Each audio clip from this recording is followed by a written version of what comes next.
வணக்கம். மீட்டிங் ஹாலுக்கு வந்தவுடன் முதல் வேலையாக முதலமைச்சர் மு.க. ஸ்டாலின் அவர்கள் செய்த செயல் நெகிழ்ந்து போன மற்ற மாநில தலைவர்கள்.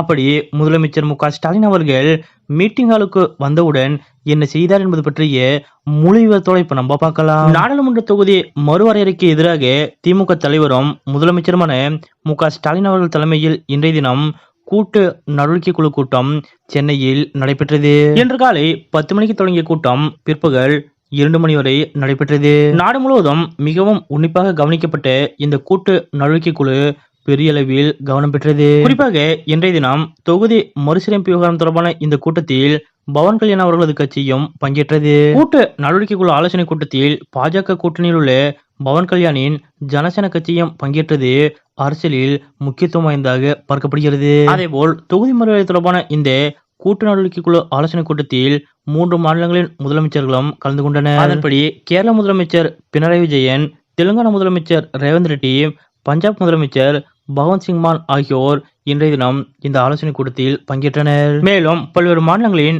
முக்கிய கட்சி தலைவர்களும் எதிர்க்கட்சி தலைவர்களும் இந்த ஆலோசனை கூட்டத்தில் பங்கேற்றனர். அதன்படி இந்த ஆலோசனை கூட்டத்தில் பங்கேற்க வந்த மற்ற மாநில தலைவர்களை முதலமைச்சர் மு.க. ஸ்டாலின் அவர்கள் உரிய மரியாதையோடு வரவேற்றார். மேலும் ஆலோசனை கூட்டம் நடைபெறிருந்த நட்சத்திர ஹோட்டலுக்கு இன்று காலை வந்த முதலமைச்சர் மு.க. ஸ்டாலின் அவர்கள் முதல் வேளையாக ஒவ்வொரு மாநிலங்களின் தலைவர்களையும் நேரில் சென்று சந்தித்து அவர்களுக்கு பொன்னாடை அணிவித்து வரவேற்பு கொடுத்தார். அதன் பிறகு அனைவரும் ஆலோசனை நடைபெறிருந்த அரங்கத்திற்கு சென்றனர். அப்போதும் மற்ற மாநில தலைவர்களை அவர்களது இருக்கையில் முதலில் அமர வைத்த முதலமைச்சர் மு.க. ஸ்டாலின் அவர்கள் மறுபடியும் அனைவருக்கும் பொன்னாடை அணிவித்து அனைத்து தலைவர்களுக்கும் முதலமைச்சர் மு.க. ஸ்டாலின் அவர்கள் சிறப்பு பரிசு பெட்டகம் ஒன்றையும் வழங்கினார். அந்த பரிசு பெட்டகத்தில் தமிழ்நாட்டின் அடையாளங்களாக விளங்கும் புவிசார் குறியீடு பெற்ற பொருட்களான பத்தமடை பாய், தோடர்களின் சால்வை, காஞ்சிபுரம் கைத்தறி பட்டுப்புடவை, ஊட்டி வரிக்கி உள்ளிட்ட பல்வேறு பொருட்கள் இடம்பெற்றிருந்தன. அது மட்டுமல்லாது கன்னியாகுமரி கிராம்பு, கோவில்பட்டி கடலை மிட்டாய், ஈரோடு மஞ்சள்,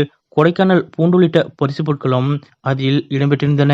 இப்படி ஒரு பரிசு பொருட்கள் அடங்கிய பெட்டகத்தை முதலமைச்சர் மு.க. ஸ்டாலின் அவர்கள் மற்ற மாநில தலைவர்களுக்கு பரிசாக வழங்குவார் என்று யாரும் எதிர்பார்க்காத நிலையில் முதலமைச்சர் மு.க. ஸ்டாலின் அவர்கள் செய்த இந்த செயல் அங்கிருந்த அனைவரது கவனத்தையும் ஈர்த்தது.